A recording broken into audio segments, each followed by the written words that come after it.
Asai Swamin Wahanse, we are ready to begin the English discussion. Can you hear me? Loud and clear, Swamin Wahanse. So we can start.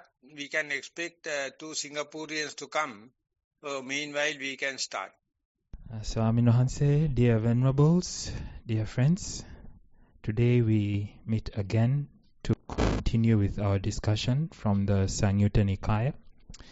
Here at Nissarana Vanaya, I am joined by Venerable Dhamma and one layperson, guest is Mikhail. And I will read the English the English version as usual, and Venerable Dhammakovida will read the Sinhala and Pali versions. Today we read Samyutta Nikaya, Sagatavaga Samyutta, Devata Samyutta, Jaravaggo, and the sutta for today is Dutiya Sutta. The English translation for Dutiya Sutta is partner. Partner, partner. So I will cordially hand over to Venerable Dhammakovida and he will start us off. අවසරයි ස්වාමීන් වහන්ස. නමෝ තස් භගවතෝ අරහතෝ සම්මා සම්බුද්දස්ස.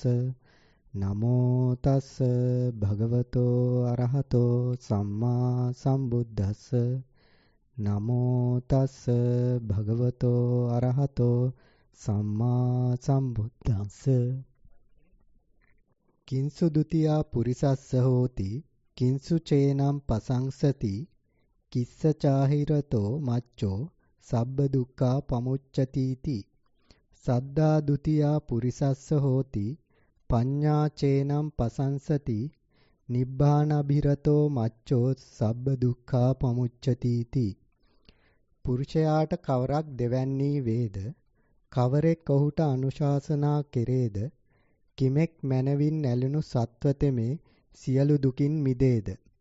ශ්‍රද්ධාව පුරුෂයාට දෙවැන්නී වේ, ප්‍රඥාව ඔහුට අනුශාසනා කෙරෙයි. නිවනෙහි මැනවින් නැලුණු සත්වතෙමේ සියලු දුකින් මිදේ.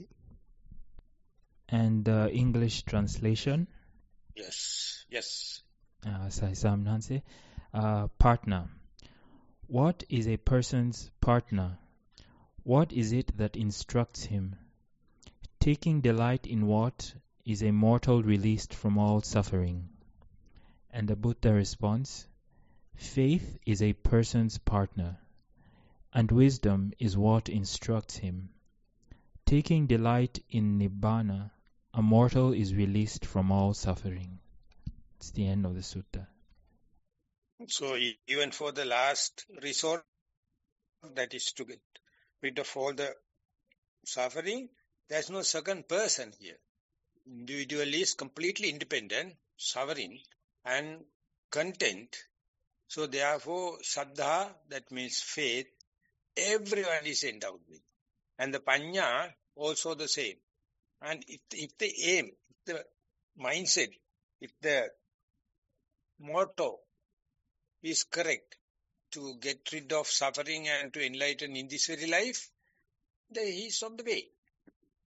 So by Gatha itself, give the complete authority for the single person.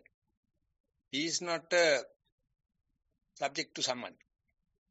So that is a clear-cut, radical reflection about the creature. Creature is someone created.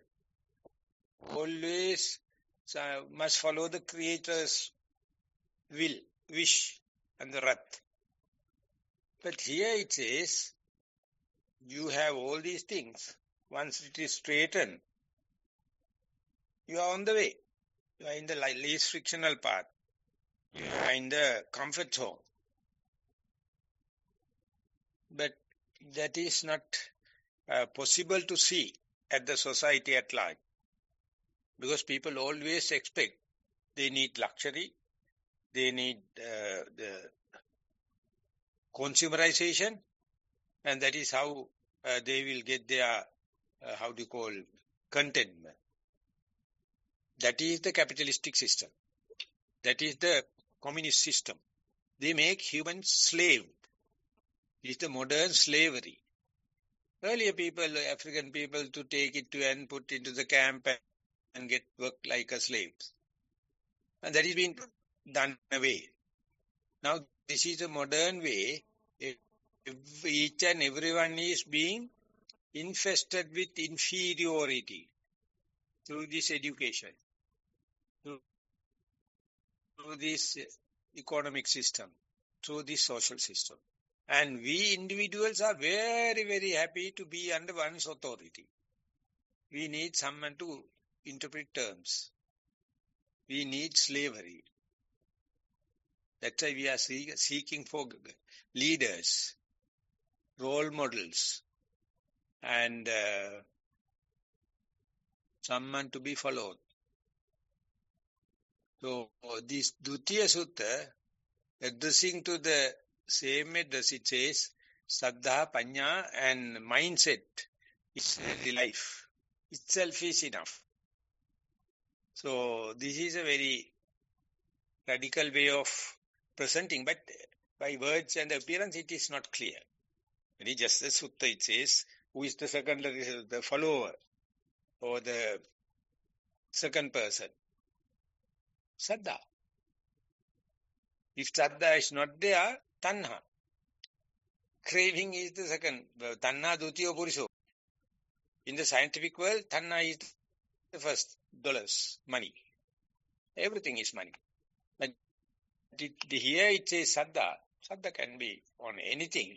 But this is Saddha about in this very life. This is what I wish to give as opening remarks. But I wish all others also to be contributed so that we can make it more human. We can make it at the grassroots level rather than just reading a book. Asai Samin Hanse, I would like to give my 2 cents about this Saddha, this faith. I think there is something that is something transformative about this thing called faith, Saddha, that leads one to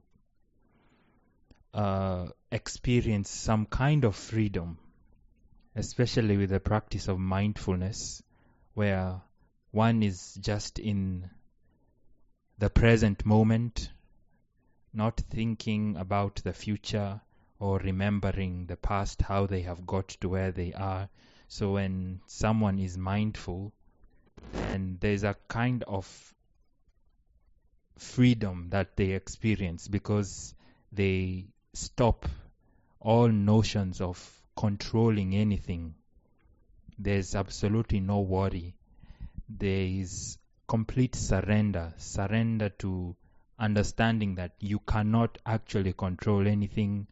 You actually do not know anything, and any kind of knowledge or anything, any kind of experience that you feel has built you up, once you start thinking or pondering on that kind of knowledge, then you lose this freedom. But when you completely accept that there is nothing I can do about the past, and also in the very same way, there is nothing I can do to control the future, then that removes your mind from the wandering to the past, wandering to the future, and brings you to the present.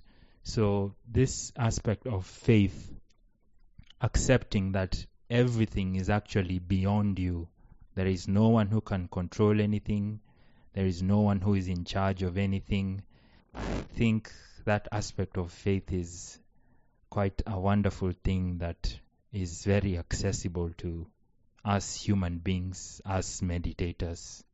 That is what I wanted to share. That is what the faith. Faith is not a static thing; it's evolving, and the Buddha himself accept every religion and every motivation is coming from faith. So therefore faith is a ground level for any person, even living beings beyond humans, they have faith. They quote how the bees are gathering pollens and the honey, so dutiful and so beautiful and faithful. And the white ants, black ants, flies, they are doing, it's in the very, very faithful way.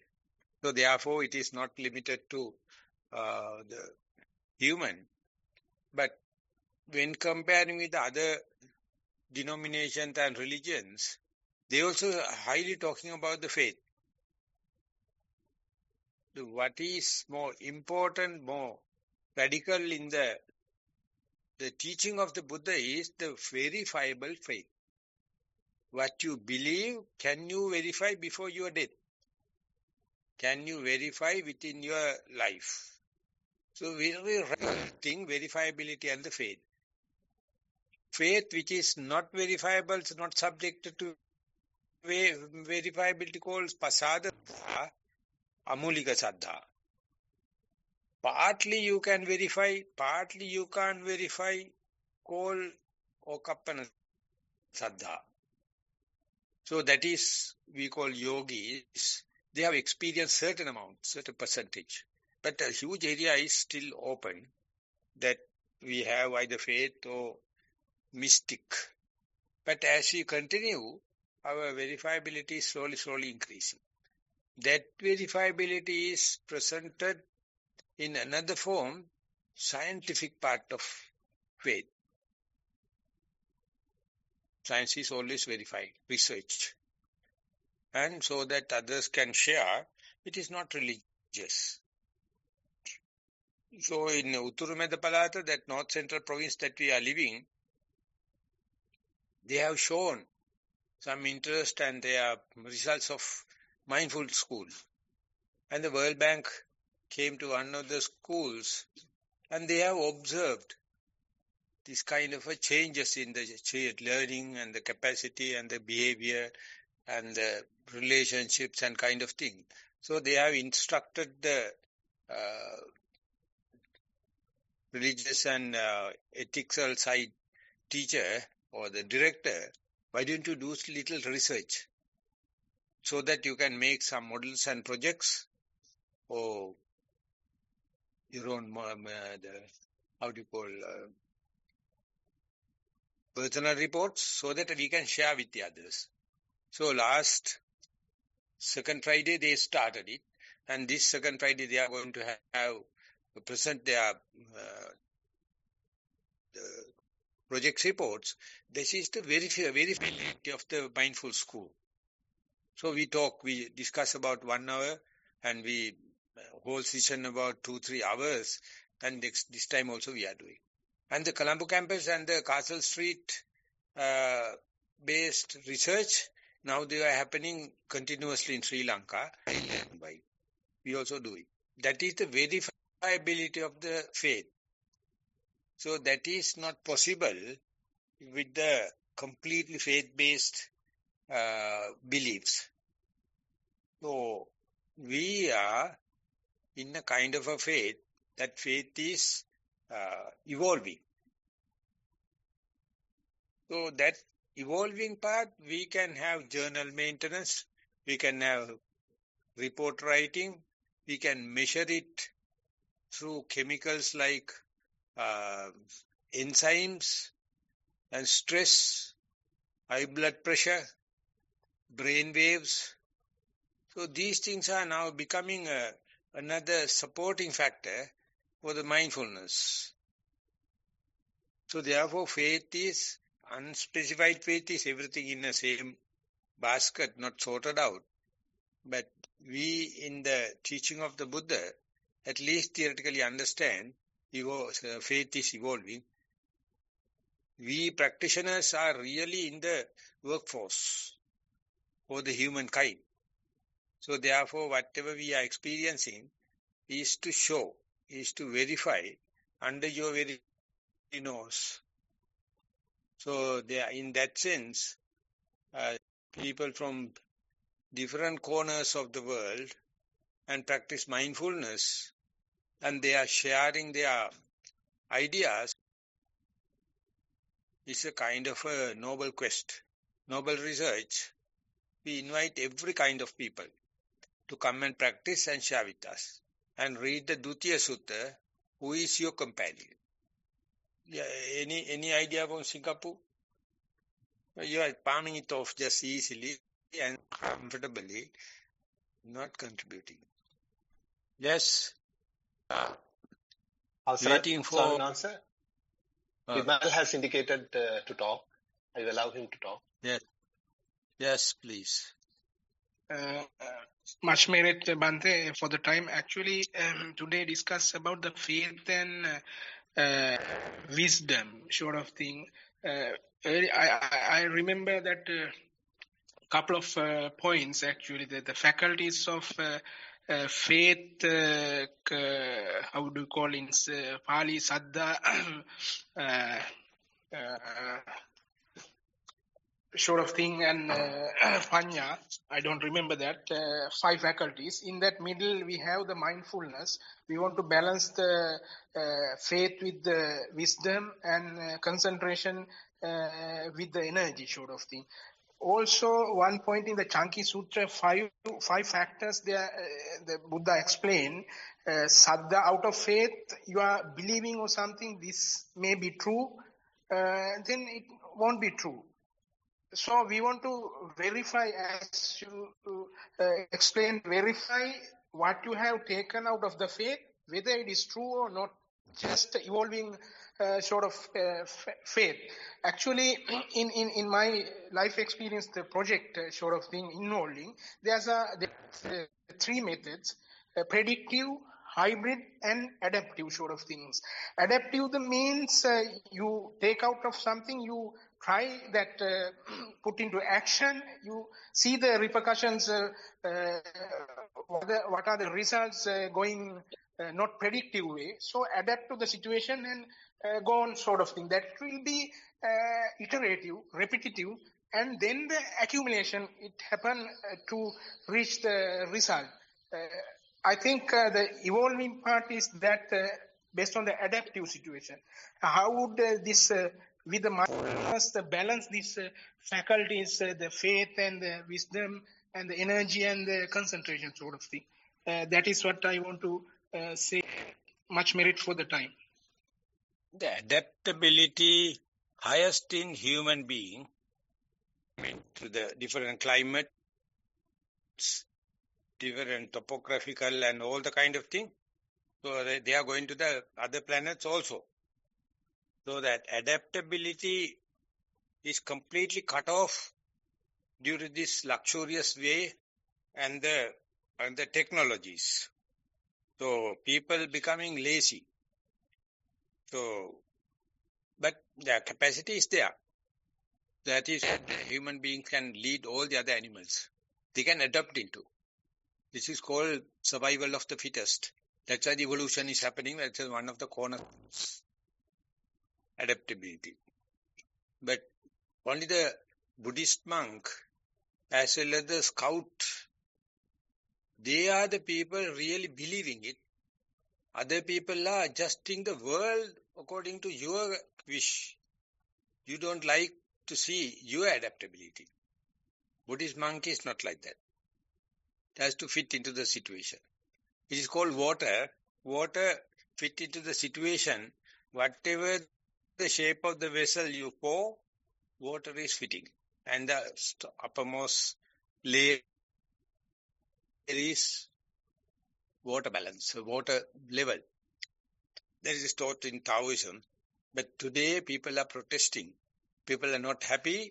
They are fighting with. They don't know how to adapt into the situation. The monk's life is complete story. It's like that.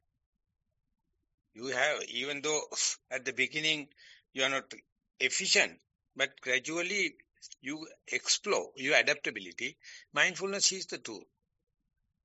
So therefore, those who are in mindfulness is in a lifelong experiment, lifelong research. You see how much we can adapt into the non-self, from the self point of view. very difficult to put these things into a religious basket or put it into a philosophy basket or your subject matter basket. Because the adaptability is so high. So that's why the people, those who can adopt, can lead the society. Today, very, very limited number of managers, they don't know how to run a show, run a company. We don't know how to adopt. So I sometimes attribute this to the technology. People are depending so much of gadgets instead of their improvisation, to the impromptu adjustment to the needs. Because of the fast-growing technology as mass media. So therefore, our generation, I mean, it's a generation completely believing equipments and formulas, and they don't know how to use their own capacity. That's present-day parents are completely responsible. Present-day teachers are completely responsible because they are believing it and passing it to the children. But the monks must not follow suit. They must teach younger monks to have their life, have their challenge as it comes. So this is the difference between the scouting monk's life and the rest of the worldly affairs as far as the adaptability and adapt concept is concerned. Thank you, Vimal, for presenting it. You can unmute Chaya. Thank you very much. Avasarai Bante, if the time can be spared, I wanted to make an observation. In terms of the faculties, faith, wisdom, and the others, just to say that recently I think I'm being more aware of when I have faith and, more importantly, when I don't have any faith, and similar for the other faculties. And I've tried to kind of look at my own state of mind in terms of the faculties and the hindrances. This I found to be a kind of a nice exercise. The second thing is that in thinking about those faculties, I think that at least I have been viewing the faculty of energy as something more in a person's control than the others. So we don't really think of, we think that we are in control of our levels of virya or energy, but not so much the others. So I've tried to think of it in a different way and view energy also as a faculty, a quality that we are perhaps not so much in control of. So I was wondering what your views are, and I would welcome comments from you, Bante. Thero and Saranai, and much merit to you. In a meditation world, the Asian countries are going to the asceticism, and they are going for self-mortification kind of tactics. But in the Western world, they want a quick enlightenment. They want to go quickly to the enlightenment without much of effort. So this is being observed basically in the Samatha department in the Eastern countries. Vipassana people have different ideas. So therefore, as for the technology, money and the social status increasing, people expecting without much of trouble, without much of friction. So they prepare the meditators proof, and with all the comfortable and amenities and the best teacher and all the kind of thing, and they conduct meditation and often with money. But if we are adapting and going into the forest and try to practice whatever the situation under which you have to practice like, they are not welcome much in the luxurious world. in the ritual, and therefore today meditation is called mindfulness. It's called business Buddhism. Because the people need no any exerting of energy. They are ready to outsource everything with money. But that is the clear answer. But in the meditation, at the beginning, you have to exert a lot. But as the meditation continues, everything becomes effortless. So that adaptability, something like the adaptability in the faith. So therefore, you must be dynamic, evolving, metamorphosis. So meditators are lacking in this quality. They are in the stereotype mind. They are not happy to adapt into the new situation. And whenever necessary, you have to exert energy. When things are happening smoothly, you must withdraw and let the thing happen. Whenever necessary only, you can overall take care kind of observation. But vigilance is there. Diligence is there. So that is the way human life. First decade, second decade, third decade, fourth decade, so full of energy. Fifth onward, you have wisdom. And 6, 7, 8, you bend your body forward, always have a stick, and you have no energy. Eyesight, everything gone. And 90, you are bedridden. 100, delirium. This is the way 10 decades are named. So within a 1 hour meditation session, everything happening. You are a newly born baby, and you will slowly understand the mindfulness, our primary object, and then fighting with it. And then you understand how to keep the faith and the wisdom, how to keep the wisdom, energy and the concentration, and you understand the balancing is the most important. At the mid of the meditation only, you will understand the balancing between the mind and the body. And then you let it happen. Many people, by the time they get up and go. So you have to understand one sitting is your whole life.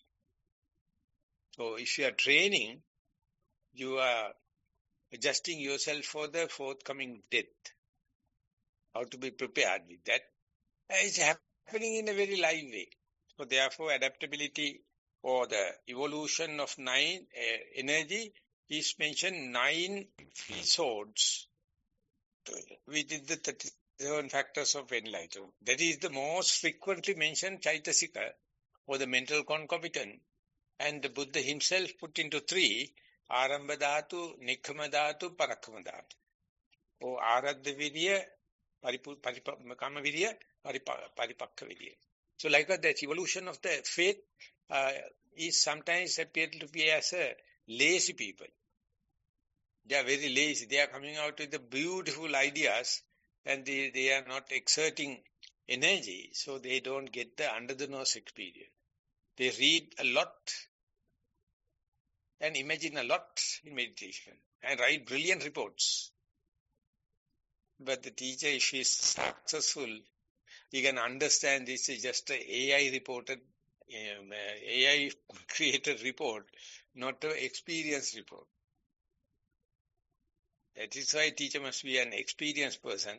Otherwise, people are writing like anything, but you can feel it, whether it is exerting energy type or lazy guys or lazy bones. So faith as well as energy, they are dynamic factors. You have to monitor it, and then only you will learn the maturity in meditation. Thank you very much, Bhante. I think I understand what you said, that you do need to exert energy when needed. Thank you very much, Bhante. Thero Sarnai. Nothing to worry. You have it. Don't be thrifty. Don't be the lazy bones. Be prepared. Be vigilant. Be diligent. Ever ready. That is what we call appamada. the diligence. Okay? Yes, Good. Bhante, thank you very much. Asai Swami Nohanse, on the topic of energy, I would just like to ask about. All right, I will say I will give one scenario, and then I will thereafter ask the question. So there is a scenario where a yogi is, consistently cultivating their mindfulness, sati, being mindful day in, day out. There reaches a point where the yogi starts to experience that there is no tiredness or dullness. And at the same time, they don't feel like they need to exert any energy. So technically, they're just doing nothing, but there is still mindfulness. There is, the brightness of the mind. There is no dullness, drowsiness. And at the same time, they don't do anything at all to exert any energy. So you might find that this yogi does not even go to sleep for even more than 24 hours. So they just continue doing their duties every day. They go to their alms round, pindapata, whatever. Everything that they do in the day, they do as normal. But there is no tiredness. There is no wanting to exert any energy. So the yogi just feels like, it's almost as if there's no point in doing anything. But at the same time, this is a very, I don't want to say pleasurable, because the yogi also does not feel any pleasure.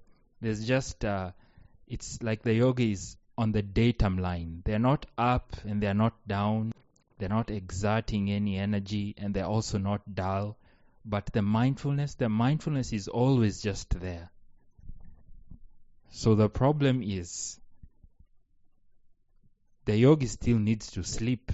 The yogi still needs to rest. But they feel like no need to even lay down and sleep. The mind is just active, very active. They feel like this is the natural state of the mind.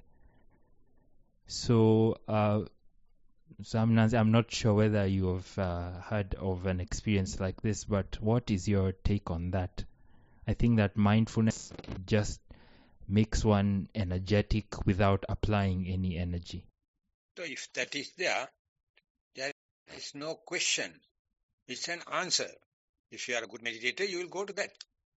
That means you are contented. You have empty, shunyata, nothing but everything. You are doing nothing, but you are doing the best thing.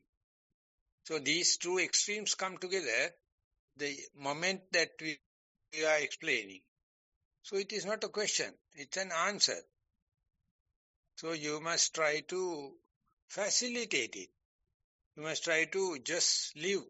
You must try to make it your second nature. That is my at-home situation like. So that is the point where you have the best well-being for yourself, the best compassion for yourself.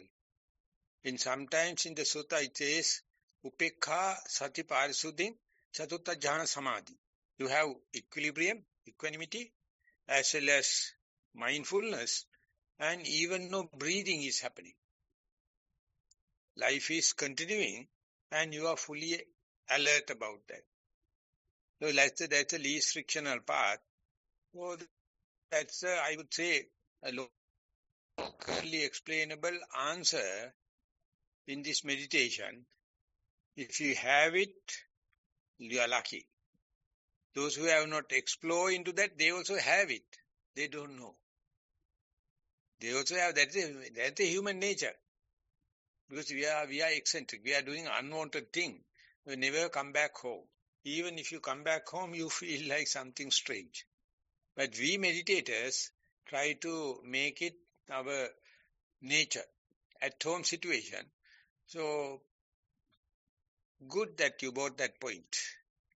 That is called samarasa. Saddha, Virya, Sati, Samadhi, Panya, everything is pointed to the one point. It's not pulling here and there. That is called samarasa. That is contentment. Good. Singapore also wanted to talk. Oh, that's very nice. So I have two questions. My first one is faith and the balance of faith and wisdom is that if you have too much faith, you just follow. You don't question, you just follow. But maybe you do a lot of silly things, maybe a lot of wrong things. And for wisdom, when you have too much of it, you're overconfident, maybe a little bit arrogant, maybe a little bit self-aggrandizing, maybe. So is this analysis sort of correct? Yeah, that too much of faith, you are not questioning anything. You just follow. It's called blind faith. It's called superficial faith. And everyone is starting with that. But even with that, 100% faithful. But there's an element of wisdom. It has no chances because you are so much of faithful. But some people use that little meager chance because of a good teacher, because of a good discussion, some kind of a life-threatening problem. And then that wisdom can give way. The way the Buddha presented it, the Saddha has its own under-the-nose two disadvantages. Chanki Sutta, that's why the Vimal mentioned.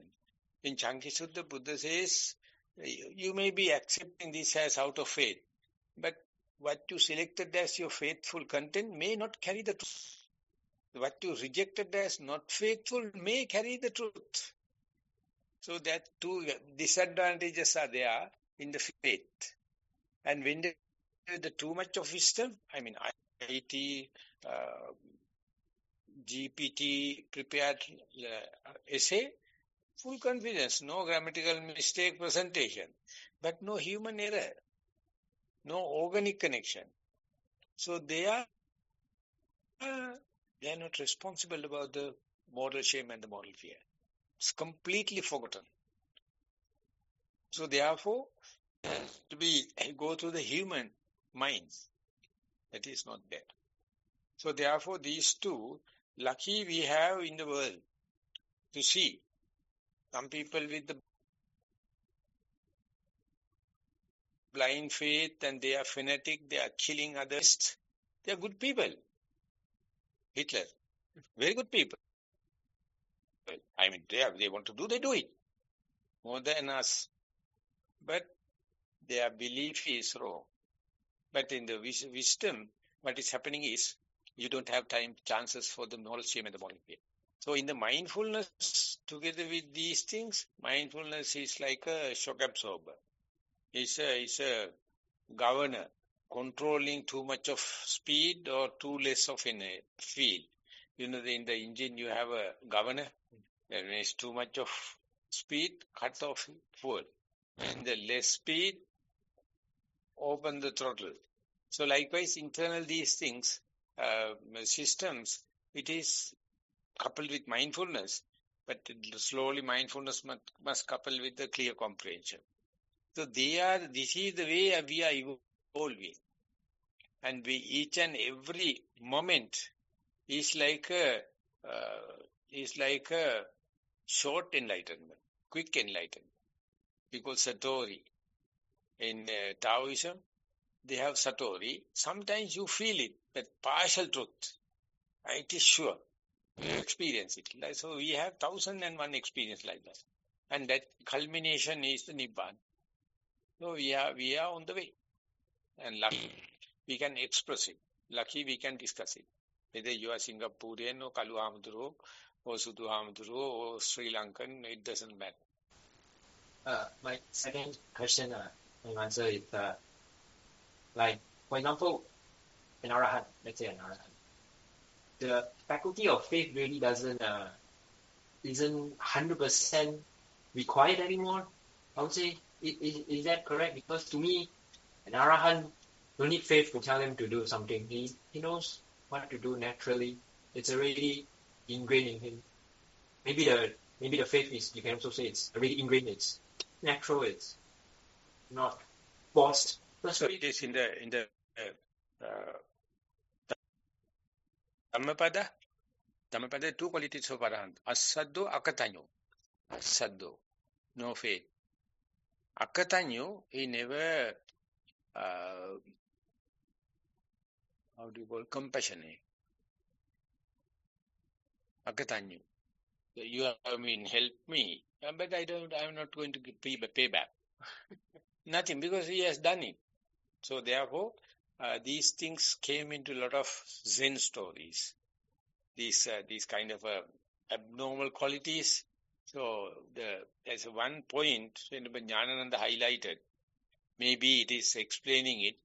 During the time of the Buddha, there was another teacher called Mahavira, Niganta. He is not wearing clothes. That is their tradition. Otherwise, something like high ordination and everything was there, like this thing. And the Tipitaka and ordination, everything.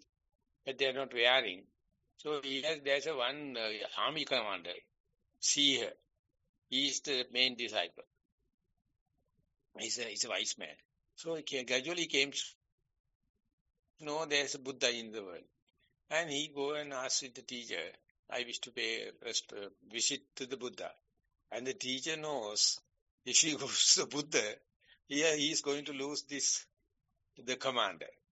He says, whenever someone go to the Buddha, he is having a magical power, sneha, and he grasps you. So therefore, very difficult to escape. He says, I am a army general. You think I am just a man from the street? No. Then he teaches the Buddha some awkward questions and go and ask. And by the time Buddha answers them very simple way. And he became Buddhist. Then the Buddha says, please be careful, because you are a big supporter of the other side. So one person making a big row in the society, deciding. Slowly you have to decide. He says, I thought first time, I thought second time, I thought third time, I am a disciple of you. Tomorrow you must come to my home, to the Dana. And the same day, the Mahavira also comes, he takes from the back door. The Buddha is accepting from the front door. And that kind of a thing happened. And then he's asking what is the benefit of dana, giving. The Buddha says five is Sukham Subhati, Sukham Paripunchati, all the kind of worldly being. And you at the end, you will go to heaven. So he says that, you say that five, all the early four I have done, I experience it. I have given people, so I gain a lot. And people are very happy with me. All these things are. And my family is very calm and quiet. And I don't have faith upon that one. All the four verified. Only thing that I go to heaven, only go, I have to believe. All the other I verified also. So that is called that once verified, that need no any belief. But still he is doing out of his own initiative, inside initiative. So that is what we are measuring in our life. We are measuring in others' life, in the meditative progress. So those I don't know, I have to believe. If I am verified, it's ingrained. And then you have nothing to show. And most of the people with the faith, they are doing it for just show. But those who know, not necessary. The Zen masters, they are living in the forest. The robbers and thugs and come and asking. He says, don't disturb me, I don't have anything. The other people, the thug come and say, this is the way people are cheating us. Don't try to get punished from me. Give me the valuables. He says, I'm sorry. I don't have, simply don't have. Still the other person is coming. So as Venerable Dhammika says, he remove the hat, keep it there, and show the martial art to fall down the enemy. He said, that's why I told first time. The second time, I don't have. Now you see what happened? I have all the capacities, but I don't show, unless otherwise you request it. This is the way masters are happening. So that is because he is full of confidence. And nothing to rob. They can't rob me. I have nothing. So he says, but the other person won't believe. One day a Zen master is sleeping in a very humble hut. And in the midday, a burglar is creeping. Master knows everything.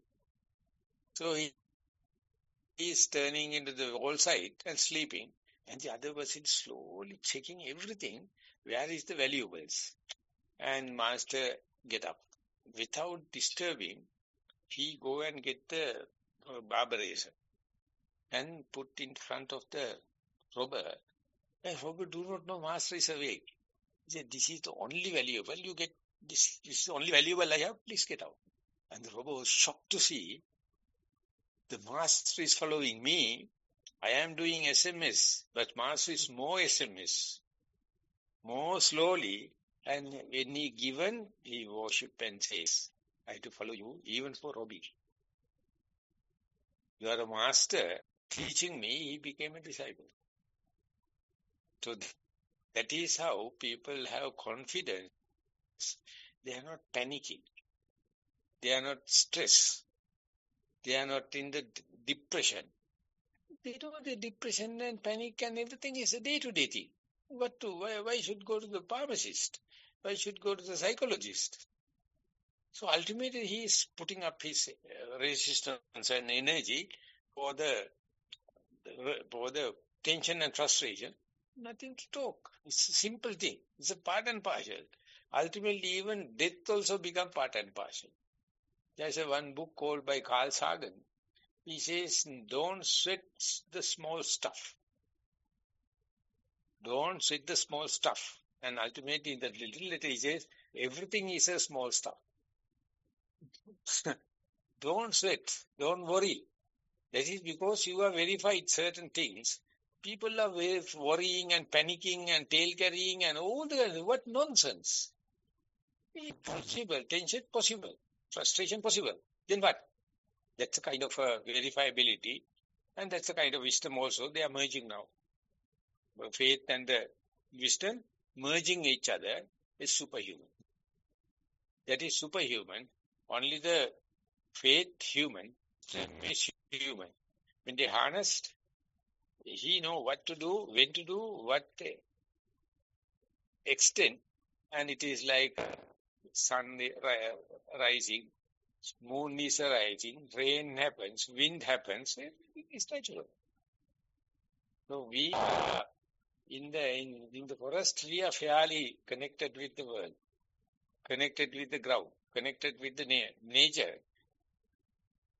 We are not arahant, but like arahant. We are living happy. No second person. No, even the faith. Second person is there, we don't care. Because we measure it from the wisdom. Singapore, yes. Like then master say, when you hungry you eat. When you tired you sleep. That's the meaning. That means you are not eating at the time of lunchtime. No, you eat when you're hungry. You are not going to the bedtime. You go to the bed when you're sleepy. May not be in the bed. And the Zen master is lying down on the rock. Very nice diagrams. He's fully tired. He's leaning into the rock, sleeping. So likewise, our story is already written, not editable. That is just to run the show. It's an uneditable DVD. Put into the play, just observe. No need any formula. No need any knowledge. No need any remembrance, because our body is full of energy, full of body knowledge. We don't care because we always ask the doctor. We always the lawyer. We always ask the bank manager. They are bloody idiots. My body is my teacher. Gandhi used to say, it's a weak body. Who says some people come and give a grand opening ceremony or invitation. He says, if my twin donkey give a chance, I will come. This is my twin donkey, born with me, and it's a donkey. Guru Sahodara idudunot denya. He considered my body as a twin donkey. Consult the body. Don't go. You have to support the body knowledge. And there the faith and the wisdom is equal. Hello, Hamandro. Swamin Wahanse, Any? yes, we have a comment from Nissarana Vanaya. Yes. Saranam. Yes, we can hear. I want to tell that to go back to word fight. We believe, but when believedness became utter, became total, became absolute, it disappeared. I mean that if everything is believedness doesn't exist. This one part. And another part, even scientists, they can tell us that, okay, we are atheistic, we don't believe, we don't keep any believedness. They still believe in their science. They still believe in some law that they can't check, and they have to support on them their research. So in this situation, also atheistic people, also people that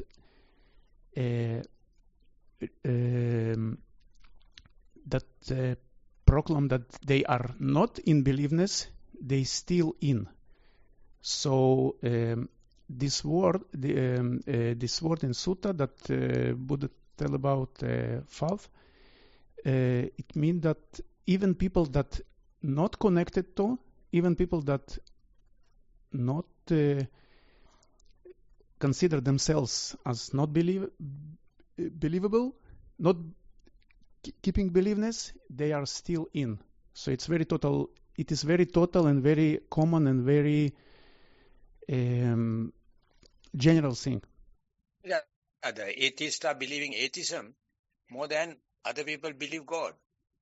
Their belief is very, very strong.